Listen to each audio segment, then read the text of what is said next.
Final lesson on judiciary. The focus, as you can see on the spec, is not only learning about the judiciary's composition, but more focus here in terms of its actual powers. What's its relationship with the executive? How much does it influence the policy-making process? Our aim over the last few lessons is to build up an understanding of the Supreme Court's role in regards to the policy-making process, to the stage where we can write an essay. I've given you the essay review already in a separate video. Today, we want to go through how an essay can be built about its influence on the policy process. That's what we're going to try to do. I'm going to do a little bit of modeling with you, and then I'm going to set you the essay to complete. So, we know the Supreme Court has been criticized for having too big an influence on the policy process in most recent times, with the right-wing press certainly antagonizing the situation by talking about the Supreme Court as enemies of the people. So, is this true? Does it have too big an influence? Well, let's think about how we would introduce this argument.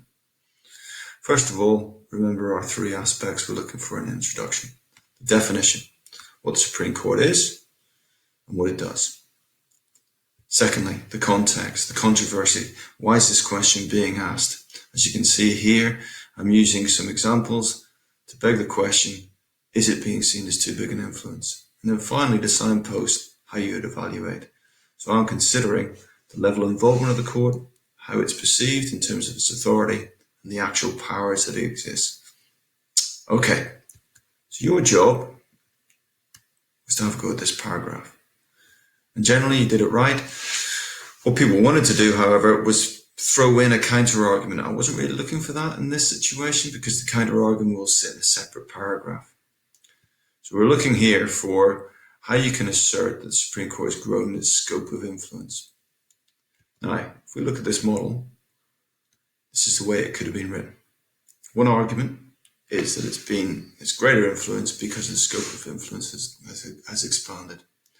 How's that been the case? Well, look at the examples here in green, and the blue indicates how I'm using analysis to discuss those. So we're talking about the Human Rights Act, the Freedom of Information Act, devolution, Brexit, all providing means by which the scope of action can take place. But does this mean it's too influential? Well, if you look at the evaluation down here, we're still really talking about what people are legally obliged to do. So you can't say it's too influential. It just means it's grown in influence because people are using what's there for them. Okay, point one. Point two is to say it's more prominent in the policy process. Crucial to this is reading Sharapo's raised political and public profile. Okay, so how could this look? Well, you start off with the assertion. And the assertion is it's raised in prominence, therefore implying it's got too much influence. How do we know this? Its public profile has increased, Twitter feed, etc. Its media profile has definitely increased. And actually, it's been criticized by people like Grayling for saying that it actually has been used as a means by which left-wing campaigners can promote their causes. Now, does this mean it's too influential? Well, it certainly means that the court's perceived influence has grown. It doesn't necessarily mean it's too influential as a result. It just means that people are criticizing it more. Now, there's your first two paragraphs. There are two more, and I want you to use the model that I've shown here yourself in building your essays. So, next point will be this. The Supreme Court is viewed as a more judicially active court in modern times. It gets involved more. It's considered more liberal. What you need to do here is you need to read these pages in Lesur's article, because it will give you some good examples of how under the Blair administration and also under Conservative administrations, the Supreme Court has been criticized for challenging executive actions. The question is, are they correct? Is the executive concerned to actually put forward the view that the Supreme Court is much too active in protecting individual liberties versus the national security? That's your discussion. And then finally, this is the real counter-argument. And you're saying it doesn't have too big an influence because actually, in reality, it has no new powers. You need to describe what those powers are.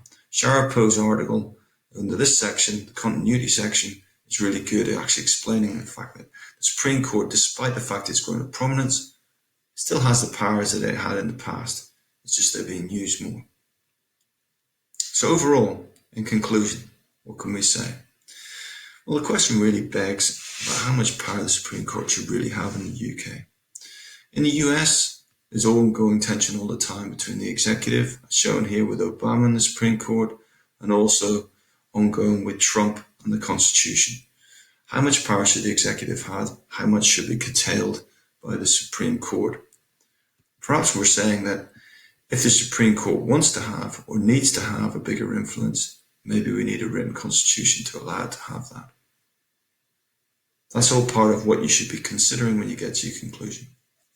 Okay, your job now, therefore, is to put that essay together, introduction all the way through to conclusion. There should be 4 separate paragraphs within that. You can use my work in the modelling to help you with this. Good luck.